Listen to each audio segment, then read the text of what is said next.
Pang Khee Teik is a familiar name when talking about lesbian, gay, bisexual and transgender rights in Malaysia. The 44-year-old Malaccan native played a major role in LGBT normalization in the Muslim-majority nation by being an outspoken activist and staunch supporter of the cause. But what is the scene like for LGBT Malaysians like Pang? How are things really like on the ground? We speak to Pang at his home in Brickfields to find out.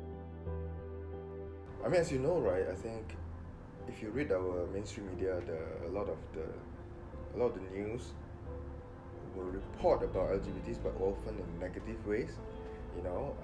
Saying that the manyas, or saying that LGBTs are spreading HIV lah, or they'll report when manya is murdered, or a gay guy killed his partner's mother. Those kind of news like you'll come out, the negative ones will show. Obviously, those are not the only stories from the LGBT community, right? But yet, the positive stories, the good stories, of us, those of us taking care of our family, those of us taking care of our cats, or actually taking care of the country through our activism, through our contributions. Those stories don't appear because they don't want those stories. They only want to portray us in a negative ways. It was with this ethos that Pang and other activists started Seksualiti Merdeka, an annual sexuality rights festival held in capital city, Kuala Lumpur. Its first program ran at end August 2008 with talks, forums, workshops, screenings and performances to highlight contributions of the LGBTs and create more awareness about their struggles, effectively taking control of the existing anti-LGBT narrative in the country. So we created a festival and we call it Seksualiti Merdeka because it fell, for the first year, it fell on the same weekend as Merdeka. And we thought it also would mean, it will be quite powerful to call it Seksualiti Merdeka because it talks about freedom, independence, and our campaign was also around the idea of bodily autonomy, that we all have the right to self-determination, the same way as a country does. A country has the right to self-determination, to determine its own future, and that's how a country achieves independence or fought for independence, because it wanted the right to self-determine. And we decided then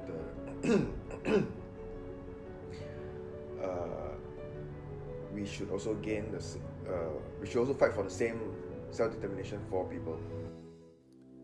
Unfortunately, Seksualiti Merdeka did not last long. In November 2011, the festival was banned by the police on the grounds that it could cause public disorder. A High Court ruling later fell in favor of the state. Despite this, Pang and his team took things online, starting a Facebook support group to reach out and connect with other LGBT Malaysians. 7 years later, the group now has about 5,000 members and is a safe space and home away from scrutiny. Home is a place where you feel involved in enabling others to be happy as well.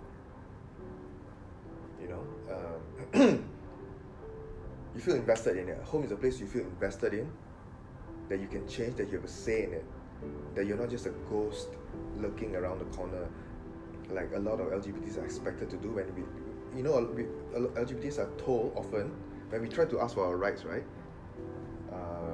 LGBTs are told, you know what? Don't test our tolerance lah. We are already very tolerant, right? You just keep quiet. Nobody's gonna care what you do in the privacy of your space, of your home. We're so tolerant that we let you exist, but don't speak up. Don't ask for rights. The situation on the ground is a reflection of the legal and political landscape of Malaysia, where colonial-era sodomy laws still exist, and social attitudes towards LGBTs are generally shaped by Islam, the official religion of the state. Pang takes an issue with the overall structure of power too, for LGBTs are often mistreated, yet taken in into account during things like vote garnering during election seasons, for example. It becomes obvious when we think of the LGBTs, right? Yeah. But actually, if you look at it closer, it's the same power relations between ethnic groups, between classes, between the ruling elites and the citizens. Basically, that's the same thing they tell us. Okay, so I think this is why I feel that the LGBTs in Malaysia have an opportunity that's very interesting, that we can actually expose and reveal this perverted power structure that we put up with in Malaysia. You know, that we have kind of accepted, normalized, and live our lives just trying to survive by begging or settling. We settle, right? It's like a bargain. Okay lah, you know, you want this power, okay lah, you can take the power as long as I get this, right? The same way, I guess,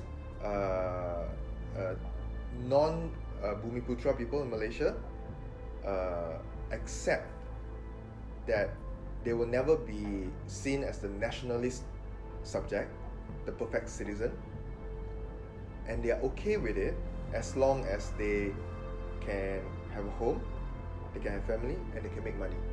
This way of living, which is all too common for LGBT Malaysians, according to Pang, is detrimental at best and does more harm than it does good. I think the home, for a lot of us, is also a violent place. It's a dysfunctional place. You know why? Because if everybody is told, look, just do whatever you want at home, stay there, then people do whatever they want at home, including beat up their children, beat up their wives, beat up their partners. They do, right? Because we tell them, this is your space, you've earned it, do whatever you want. Where do these people go? Okay, now at least we have a lot of outreach to women, right? If you are a victim of domestic abuse, your stupid boyfriend beats you up, your stupid husband beats you up, maybe it'll take a while for you to reach out for help. But you know eventually where you can go. Where do LGBTs go?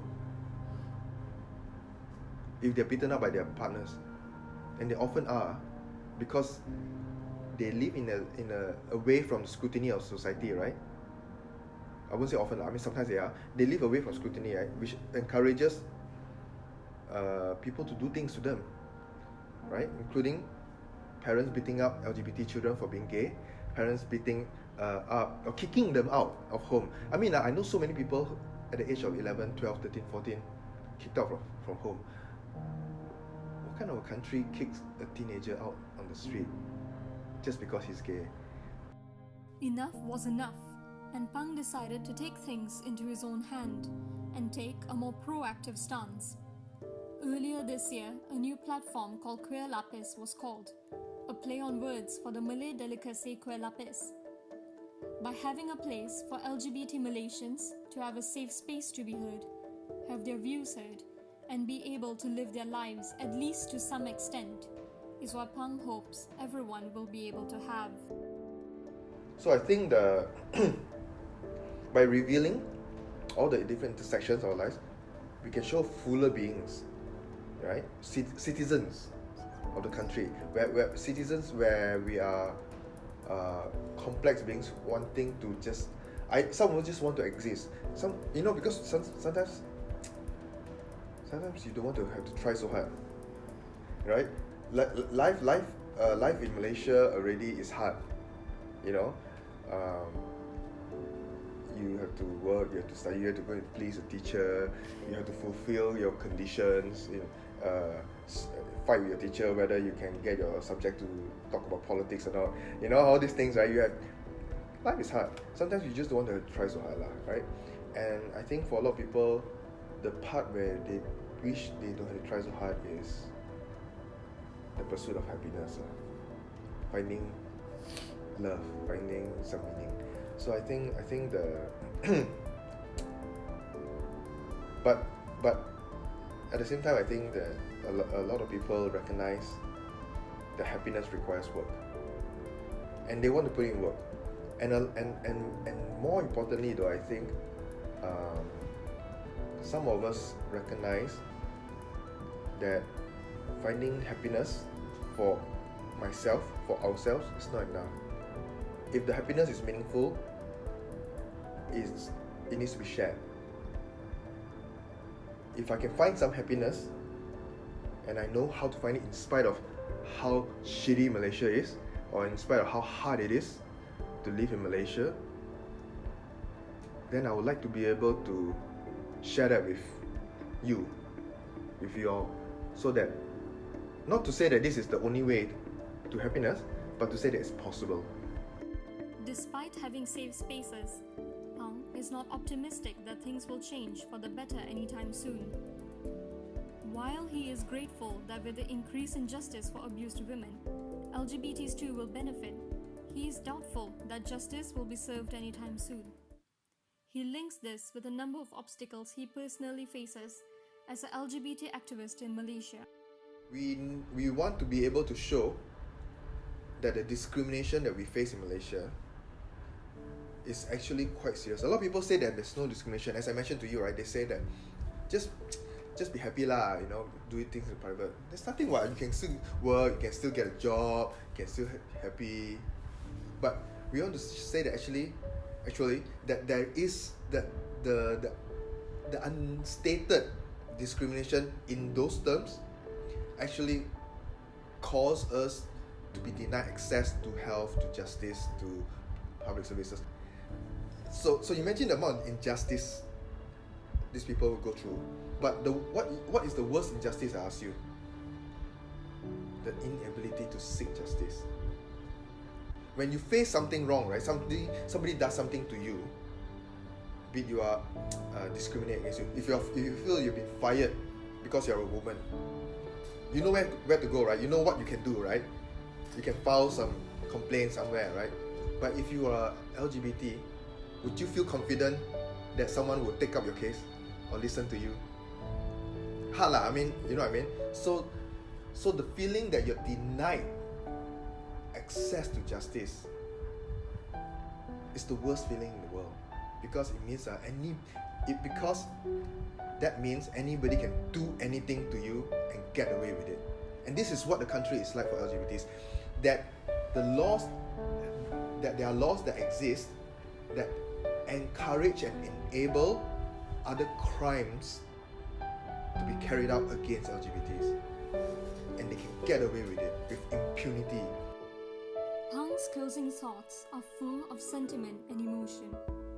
His only hope is that more allies and friends are able to speak out and speak to others about the plight LGBT Malaysians like himself go through, and what needs to be done to change the system as a whole.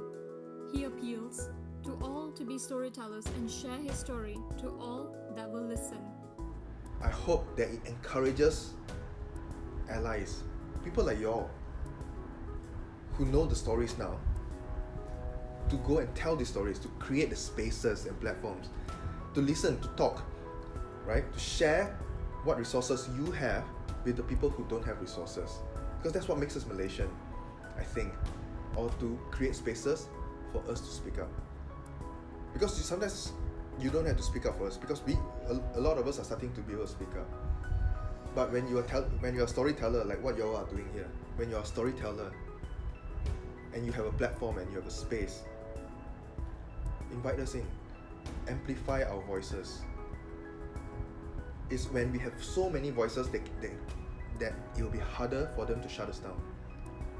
But some of our stories are not heard. But our stories make Malaysia what it is as well. Our stories are also Malaysian stories. LGBT stories are Malaysian stories, and we need the country to recognize it.